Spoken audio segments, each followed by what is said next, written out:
ኤክሴል ላይ ሬፕት ፋንክሽንን በመጠቀም ከለርድ የሆነ ዳይናሚክ ፕሮግረስ ባር መስራት የምንችልበትን ዘዴ ላሳያችሁ።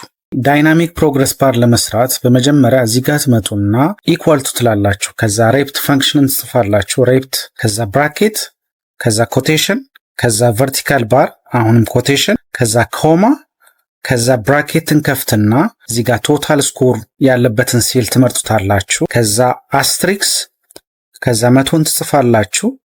ከዛ ብራኬቱን 1 2 ምክንያቱም እዚህ ጋር 1 2 ስለከፈትን 2 እንዘጋለን። ከዛ አፐርሳንድ ከዛ ቴክስት ፋንክሽንን ትጽፋላችሁ። ከዛ ብራኬት ከዛ ቶታል ስኮር ያለበትን ሴል ትመርጣላችሁ። ከዛ ኮማ ከዛ 0% ብላችሁ ትጽፋላችሁ። ከዛ ይሄን ትዘጉትና ኪቦርዳችሁ ላይ ኢንተር ትላላችሁ። ከዛ ይሄን ድራግ ታረጋላችሁ። ከዛ በኋላ ኪቦርዳችሁ ላይ አልት ኦ ዲን ትጫናላችሁ። ከዛ ኮንዲሽናል ፎርማቲንግ ሩልስ ይመጣላችኋል። እዚህ ጋር ኒው ሩልስ የሚለውን ትነካላችሁ። ከዛ ዩዝ ፎርሙላ ቱ ዲተርማይን ዊች ሴልስ ቱ ፎርማት የሚለውን እዚህ ጋር ኢኳል ቱ እንላለን። ከዛ በኋላ እዚህ ጋር ቶታል ስኮሩ ሴል ጋር እንሄድና ይሄን ሴሌክት እናደርገዋለን። ከዛ እዚህ ጋር የዶላር ምልክቱን እዚህ ጋር እናጠፋለን። ከዛ እዚህ ጋር ግሬተር ዛን ኦር ኢኳል ቱ 85% ከሆነ ተፈታኞቹ ያመጡት 85 እና ከዛ በላይ ከሆነ ውጤታቸውን ፎንት ውስጥ እንገባና ከዛ ከለር በአረንጓዴ አስቀምጥልኝ። ከዛ ኦኬ እንለዋለን።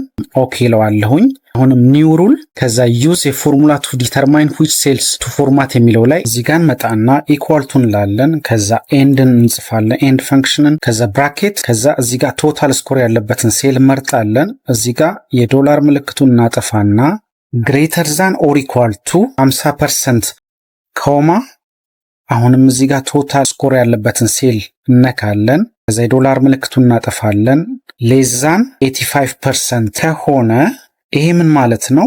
የተፈታኞች ውጤት በ50 እና በ84 መካከል ካለ በቢጫ ከለር አስቀምጥልኝ። ሌዛን 85 ስላለን 85ን አያጠቃልልም። ከዛ እዚህ ፎርማት ውስጥ እንገባለን። ከዛ ፎንት ውስጥ እዚህ ጋር ከለር ውስጥ እንገባና የሎ እንመርጥለታ። የፈለጋችሁትን ማድረግ ትችላላችሁ። ከዛ ኦኬ አሁንም ኦኬ ብለን እንወጣለን። አሁንም ኒው ሩል ከዛ ዩዝ ፎርሙላ ቱ ዲተርማይን ዊች ሴልስ ቱ ፎርማት የሚለው ጋር ኢኳል ቱ እንላለን። ከዛ ቶታል ስኮር ያለበትን ሴል እዚህ ጋር እንመርጣለን።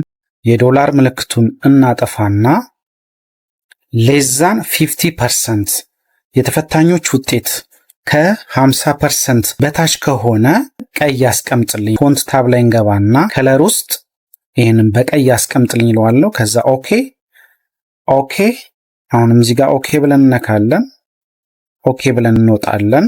ፕሮግሬስ ባር የሚለው ሄዲንግ ላይ እንመጣና ኪቦርዳችን ላይ ኮንትሮል ሺፍት ዳውን አሮ እንጫናለን። ከዛ ፎንት ውስጥ እንገባለን። ከዛ ፕሌይ ቢል ከዛ ኢንተር ስንለው ፕሮግሬስ ባሩን በዚህ መልኩ ያስቀምጥልናል። ይሄንን ሂጄ 45 ብለው በዚህ ጋር በቀይ ያስቀምጥልኛል። እዚህ ጋር 75 ብለው በቢጫ ያስቀምጥልኛል። እዚህ ጋር ዳይናሚክ ነው ማለት ነው። ስለዚህ ይህንን ዘዴ በመጠቀም ኤክሴል ላይ ዳይናሚክ ፕሮግረስ ባር ሰርታችሁ መጠቀም ትችላላችሁ ማለት ነው።